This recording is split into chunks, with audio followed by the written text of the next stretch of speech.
Direction la Belgique, à présent, pour notre rubrique Sans frontières. On va retrouver là-bas Valérie Le Rouge. Bonjour Valérie.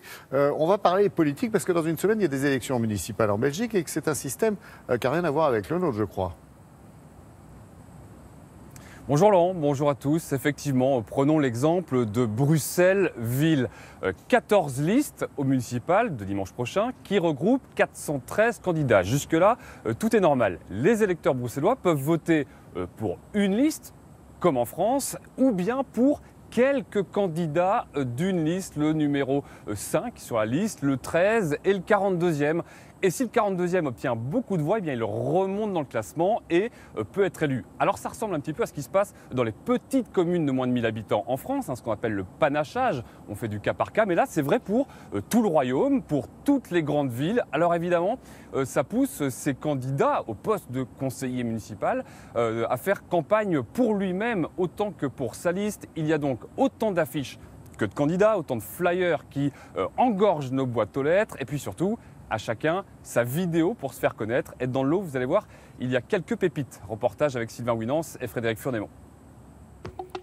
Des enchevêtrements d'affiches à donner le tournis. Des dizaines de visages différents pour la même couleur politique et des vidéos de candidats assez surréalistes. N'oubliez pas, 14 octobre, votez 2. Pour choisir son bourgmestre, les Belges peuvent voter pour une liste ou seulement pour 1, 2 ou 3 noms d'une liste. Chaque candidat fait donc campagne avant tout pour lui-même. C'est chouette aussi que des gens, parce qu'ils ont un réseau, parce qu'ils connaissent des gens, parce qu'ils se sont investis plus, parce qu'ils ont eu le temps de s'investir, puissent aussi avoir des voix de préférence. On trouve ça légitime, c'est qu'ils représentent aussi l'attente de citoyens. Et si le parti écologiste et le parti communiste prennent en charge les dépenses de campagne, dans les autres partis, chaque candidat paye pour sa propagande. Pour moi, je trouve que c'est un peu logique. Ce n'est pas aux habitants de dépenser pour nous, pour notre campagne. Donc si on veut se représenter, c'est vraiment sur fonds propres et ça prouve aussi, ça témoigne aussi de notre investissement pour la commune. Je ne me suis plus rien acheté depuis un petit temps. On économise un peu, on met de côté. C'est quand même des gros budgets, parce qu'on sait bien les impressions des flyers, c'est tout. Alors il faut se démarquer à moindre frais. Ça passe par les réseaux sociaux et des vidéos plus ou moins réussies. C'est parti! Il y a le mode super production, le mode sérieux mais j'ai pas d'ingénieur du son, et il y a les mélomanes. Je ne suis pas fragile, je suis une femme libérale. Un slam pour s'exprimer, de sensibiliser. À toi de réfléchir quand... Tous sauront dimanche soir si leur vidéo a porté ses fruits ou pas.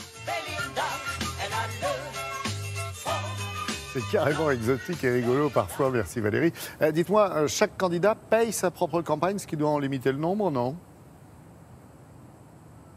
Bah oui, c'est quand même un frein. Alors vous pouvez toujours vous présenter et puis vous contenter de faire du porte-à-porte, ça ne coûte rien, mais ça ne rapporte pas forcément beaucoup de voix. Alors je disais dans la presse belge qu'un candidat disait avoir dépensé pour sa campagne à peu près le prix que lui a coûté son mariage. Alors normalement c'est quand même plafonné, c'est 6 000 € par candidat dans les plus grandes villes et c'est assez surveillé. On peut être non éligible si jamais on a dépassé ce plafond. Et alors à noter quand même que pour les conseillers municipaux élus, simples conseillers municipaux, il y a une rémunération des jetons de présence en fait à chaque réunion, 50 € par réunion, contrairement à la France où un simple conseiller municipal n'est pas rémunéré. Ok, merci beaucoup Valérie et puis on vous souhaite bien sûr une très bonne journée à vous et aux équipes qui sont à Bruxelles autour de vous.